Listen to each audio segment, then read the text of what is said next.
selamat bertemu kembali dengan saya Imelda dalam mata kuliah Sejarah Gereja Umum. Tema pembahasan kali ini ataupun materi pembahasan kali ini adalah tentang periodisasi sejarah gereja. Yang kita tahu, periodisasi ini penting supaya mahasiswa akhirnya bisa mengambil benang merah ya sejarah perkembangan dari kekristenan. Nah, bagaimana meringkaskannya dalam 3 tahapan besar? Para pakar berbeda-beda di dalam merunut, di dalam membuat garis besar dari periodisasi ini. Namun, saya mengacu kepada Christian de Jong, bagaimana beliau membagi di dalam 3 tahapan besar. Ya. Yang pertama yaitu gereja masa kuno ya, gereja kuno. Ya, gereja kuno ini diperkirakan tahun 30 sampai sekitaran 590 Masehi. Nah, kemudian tahap kedua yaitu gereja abad pertengahan sekitar tahun 590 sampai 1517. Tahap ketiga adalah gereja zaman baru, yakni setelah tahun 1517.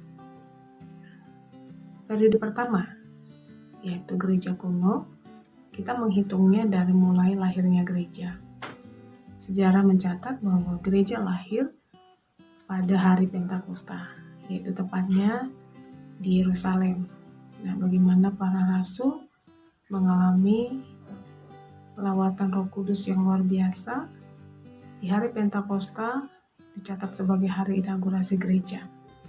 Hari Pentakosta ini penting sebagai catatan sejarah lahirnya gereja. Dan di Antioquia lah pertama kali orang disebut Kristen. Nah, hari Pentakosta tepatnya di Yerusalem, wilayah Asia Barat. Kemudian bagaimana gereja lahir, para rasul memegang peran penting ketika periode ini. Bagaimana para rasul bersama para volunteer lainnya yang mungkin tidak dicatat namanya, hasil dari pelayanan rasul-rasul, mereka bersaksi sehingga akhirnya gereja semakin bertumbuh, semakin berkembang.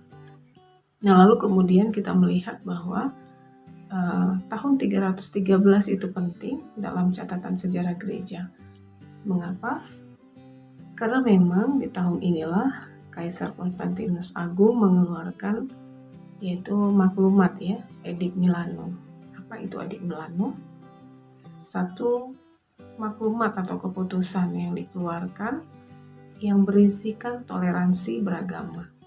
Bagaimana kekristenan yang pada awalnya teraniaya baik oleh pihak kaisar, ya, ada banyak bentuk aniaya selama masa rasul-rasul maupun akhirnya pemimpin setelah rasul-rasul yang kita kenal dengan sebutan bapak-bapak gereja. Nah, bapak-bapak gereja ini adalah murid dari para murid Yesus. Ya, jadi murid-murid ini kan menghasilkan murid kembali, ya mereka punya murid juga. Nah, seperti misalnya Polikarpus, beliau adalah murid Yohanes, ya murid Rasul Yohanes ya, diyakini secara tradisi gereja demikian.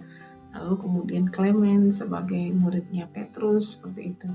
Nah, di lain tempat lagi kita tahu ada Ignatius dari Antioquia, kemudian ada Justinus Martir, ya ada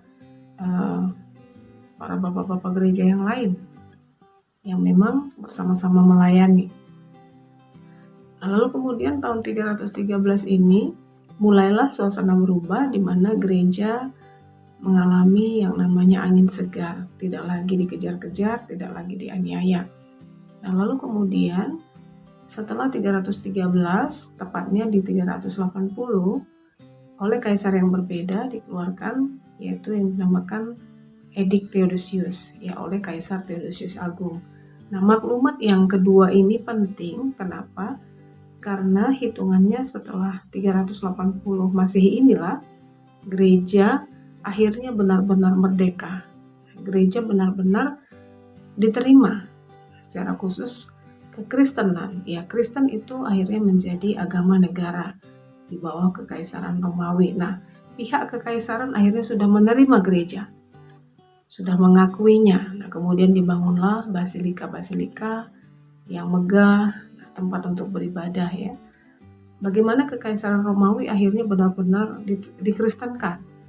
Seluruh wilayah Kekaisaran Romawi akhirnya mengakui bahwa mereka adalah Kristen. Sehingga akhirnya Kristen itu menjadi agama yang bergengsi. Para imam akhirnya menjadi pegawai pemerintah, lalu kemudian tidak lagi dianiaya, bisa beribadah dengan bebas, ada banyak kemudahan, hari Minggu menjadi hari libur, ada banyak kelebihan-kelebihan. Dalam tahap ini, para pemimpin masihlah bapak-bapak gereja, khususnya bapak gereja di abad keempat, kelima, dan keenam. Lalu kemudian setelah masa kuno ini, gereja kuno masuklah kepada abad pertengahan, dari tahun 590 sampai dengan 1517 ya, sampai pecahnya reformasi. Gerakan reformasi yang akhirnya memang benar-benar mengubah ya situasi kekristenan pada waktu itu. Nah, abad pertengahan dibagi dalam 3 tahapan, yaitu abad pertengahan awal, abad pertengahan medium, dan abad pertengahan akhir. Situasi di dalam abad pertengahan ini juga menjadi satu perenungan bagi kita. Di abad pertengahan ini terjadi hal yang sebenarnya menjadi satu pelajaran ya, memprihatinkan. Kenapa? Karena gereja ada di zona nyaman. Ya, zona nyaman ternyata membuat akhirnya ada banyak penurunan, baik di dalam standar hidup maupun di dalam ajaran. Ya, dalam standar hidup karena beberapa imam, ya artinya beberapa catatan sejarah menyatakan bahwa imam itu menjadi duniawi, gereja juga menjadi duniawi, ada praktek korupsi, ada banyak hal yang penyimpangan-penyimpangan. Nah, lalu selain itu dari sisi ajaran terjadi deviasi. Jadi deviasi itu penurunan ya, penurunan dari standar yang seharusnya, yaitu seperti praktek indulgensia, penjualan surat penghapus dosa, lalu praktek purgatori, ya, berdoa ya untuk orang-orang mati karena diyakini bisa melewati api penyucian dengan doa-doa yang dinaikkan untuk orang-orang mati.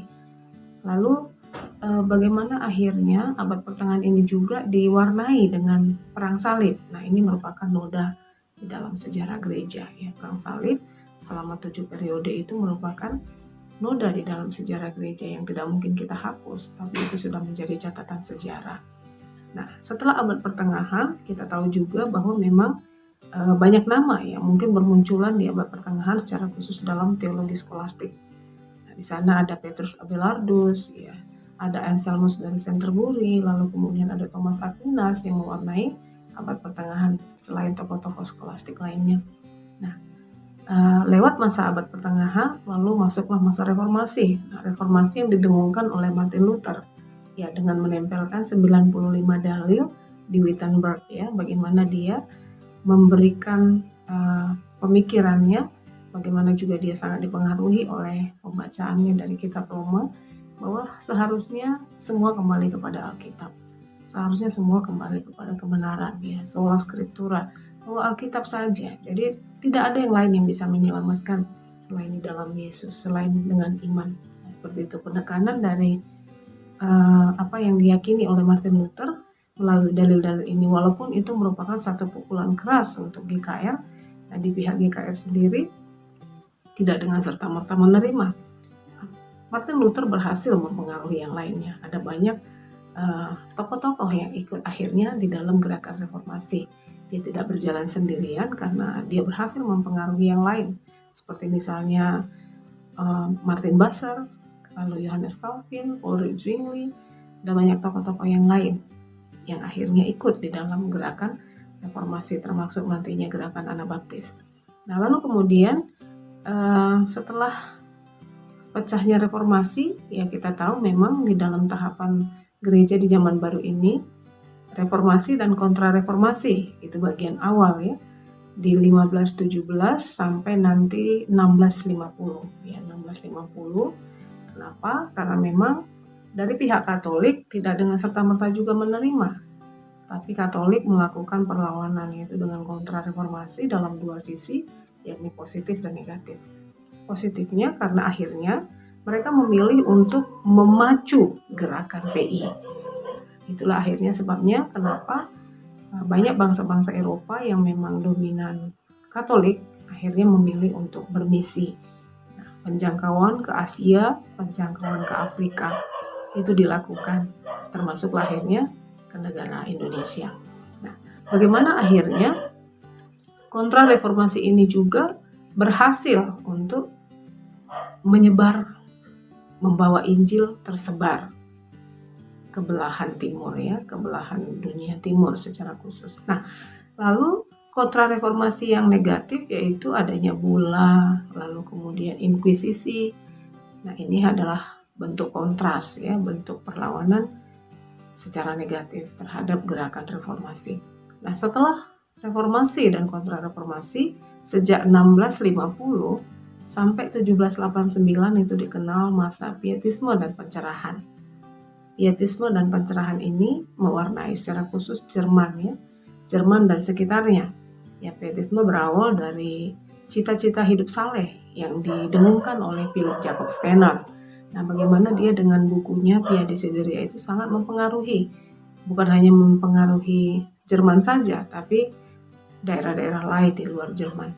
Nah, apa yang didengungkan, apa yang disuarakan oleh gerakan cita-cita hidup saleh ini atau gerakan pietisme ini? Nah, mereka menginginkan bahwa akhirnya setiap orang sungguh-sungguh hidup secara Kristiani. Seharusnya setiap orang sungguh-sungguh hidup secara Kristiani, bukan hanya sekedar mengisi otak, tapi juga hati yang disentuh oleh firman. Mereka menginginkan setiap orang percaya itu seharusnya menolak kekafiran. Itu yang didengungkan. Spener berhasil mempengaruhi Zinzendorf, berhasil mempengaruhi Hermann August Francke, dan termasuk di dalamnya nantinya adalah Jemaat Moravia. Gerakan pietisme ini sendiri pada waktu itu memang sangat diperlukan. Untuk apa? Karena memang situasi pencerahan ya, masa pencerahan ini di mana bangkitnya kembali akal budi. Nah, banyak penemuan, banyak kemajuan. Bagaimana akhirnya dunia menjadi lebih modern dengan temuan-temuan banyak hal. Semua temuan ini sebenarnya bisa dipakai untuk memajukan kekristenan. Nah, lalu kemudian pasca dari pietisme dan pencerahan ini, akhirnya gereja masuk ke satu tahap, yaitu bagaimana gereja setelah Revolusi Prancis. Kenapa penting? Karena kita akhirnya melihat bagaimana kegerakan PI Protestan di abad 18, di abad 19, dan kemudian di abad ke-20. Di abad ke-19, sejarah mencatat kemajuan yang luar biasa, di mana bangkitnya lembaga-lembaga PI yang kita kenal dengan nama Zending ya. Ada banyak Zending yang akhirnya lahir dan melayani luar biasa. Abad ke-18 muncul, lalu pelayanan maksimal itu adalah di abad ke-19. Sehingga penjangkauan luar biasa, penuaian yang luar biasa. Memang misi Protestan tertinggal 2 abad dibandingkan misi Katolik. Karena misi Katolik di abad 16 itu sudah memulainya, sedangkan misi Protestan di abad 18 baru memulainya. Dan masa panen raya itu ada di abad ke-19. Lalu ada apa dengan abad ke-20? Nah, gereja di abad ke-20 kita tahu bahwa ini adalah masa di mana perang dunia terjadi. Perang dunia pertama berkisar 1914 sampai 1918 ya. Lalu kemudian perang dunia yang kedua 1945 sampai 1947. Nah, memang situasi ini sangat mempengaruhi gereja juga karena gereja akhirnya dituntut untuk bisa mandiri, tidak lagi bergantung kepada lembaga Zending, dan nasionalisme di seluruh Asia itu juga turut mempengaruhi, di mana bangsa-bangsa di Asia akhirnya memilih untuk merdeka. Jadi memang kemerdekaan dari bangsa-bangsa Asia ini turut mempengaruhi suasana gerejawi atau suasana kekristenan. Akhirnya kita ada di periode masa kini, sekarang, di mana kita hidup, yaitu di abad ke-21. Gereja di zaman sekarang juga mengalami tantangan tersendiri, ya, pergumulan tersendiri. Tapi kita bersyukur ada banyak hal juga yang turut mendukung untuk kemajuan kekristenan. Nah, 3 tahapan besar bagaimana sejarah gereja dibagi, seperti yang tadi saya katakan, saya mengacu kepada apa yang dikatakan oleh Bapak Christian de Jong ya. yaitu gereja kuno, gereja abad pertengahan, dan gereja zaman baru, yang dihitung sejak masa reformasi gereja. Inilah ringkasan atau garis besar periodisasi sejarah gereja. Terima kasih.